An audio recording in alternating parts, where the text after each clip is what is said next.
What up, YouTube? Here we have some more shining examples of why I agree with Doge. This has just been posted on X. This is Bombshell. Senator Sheldon Whitehouse backed legislation that funneled millions to his wife's environmental nonprofit Ocean Conservancy. She paid nearly 2.7. She's been paid nearly 2.7 million, while the group raked in 14.2 million plus in federal grants funded by bills White House voted for. Now, an ethics watchdog is calling for an investigation into this blatant corruption.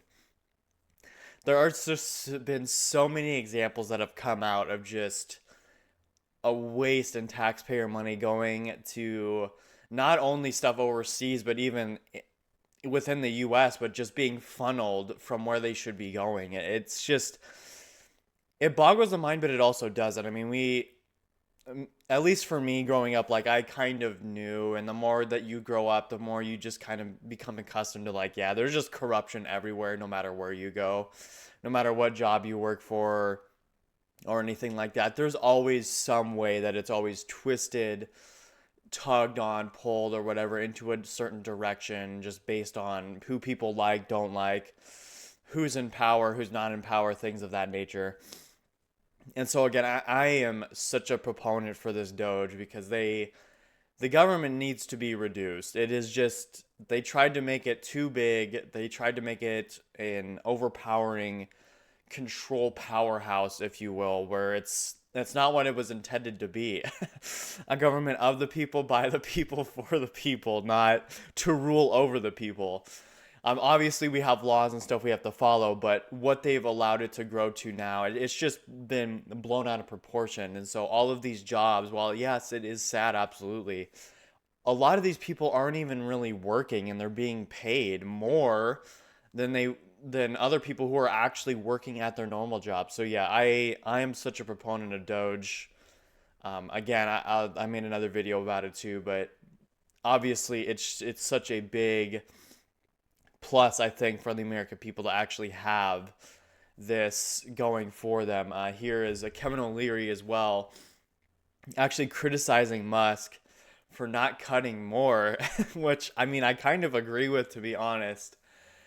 Which Musk replied to that he's only has a certain amount of authority or wiggle room, if you will, that he's allowed to work with. But I just wanted to play this short clip from CNN where they had Kevin O'Leary on. Restoring the services and the jobs and the people that have been broken by this ridiculous process. The federal government is not a company that you take over. This may work on Shark Tank, but it's not a company that you take over and dismantle and sell for parts because you want to do it in a different way. You have. See, I don't agree with that. Like, I understand what he's trying to say, but it's also like the government, again, they tried to grow it so much under Biden to like just hiring a bunch of people, having them work from home. Like all of these layoffs, they're a good thing for America. They really are. I mean, when they release the email that they need to be saying at least 5 things they've done in a week, like they should be able to do that. I could say 5 things that I did this morning. Like or when I'm clocked into my job, like in the first 2 hours I could say 5 things that I did. Like it shouldn't be that hard to say 5 things that you've done in a week. And obviously they're going to be using that as an excuse to just lay more people off, but again, there needs to be some massive cuts. So while I kind of understand what this guy's saying, it also kind of is. The government is kind of like a corporation, so you need to cut jobs. So, I mean, have to do things in accordance with the Constitution. The smile is back. I think I know why. Kevin, what's your thought? Federal government is fat, dripping with fat. 100 years of never being scrutinized, never been examined, never looking for any efficiencies. Finally, here's an individual that's willing to do it for free with extremely great executional skills, and people are uncomfortable. Don't worry about it. The American people want to know how much waste is evident. And I think they're getting answers, and it's not good. So, Tom, I love it. You're absolutely right.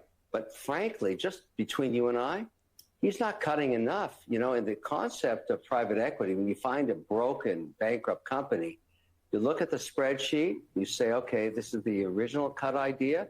You cut 20% more because it really hurts when you cut. You cut deep, you cut fast, you chop, you hack, and then you hire back because you don't want the trauma to everybody multiple times. I don't think he's doing enough. He's not cutting enough. We should cut more, 20% more. It's all fat. It's waste. There's so much waste in federal government. This is great for the American people. Yeah, no, I definitely agree. Like, again, I like the way that he put it. It is just a lot of fat. No kind of play on America there, but the diets and everything, which I'm also happy that RFK is trying to make America healthy again too. But it is all fat. It's excess. Get rid of it.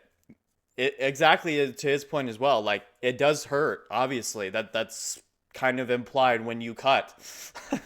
When you're on a diet and you're cutting, it hurts. Because you're basically, I want to say starving yourself, but you are eating under your macros, and so you're just hungry, and it's painful. But if you are fat, it needs to be done. Like, that's actually a great analogy. I love that.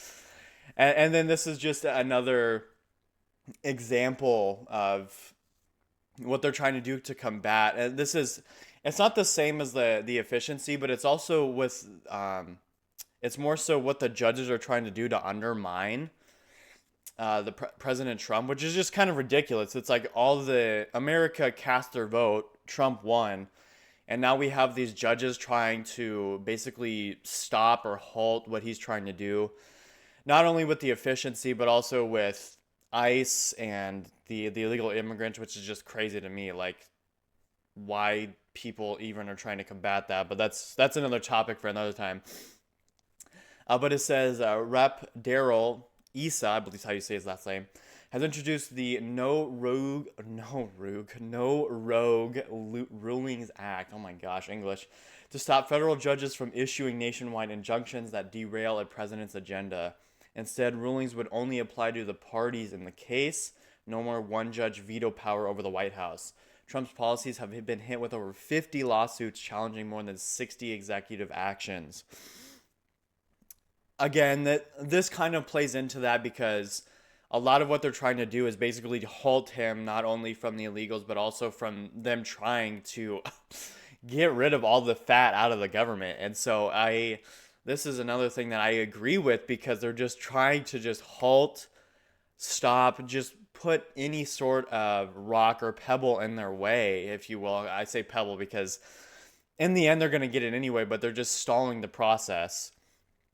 And it's just ridiculous. Like, there shouldn't be one judge that can just halt what the president, who the people voted for, is trying to do.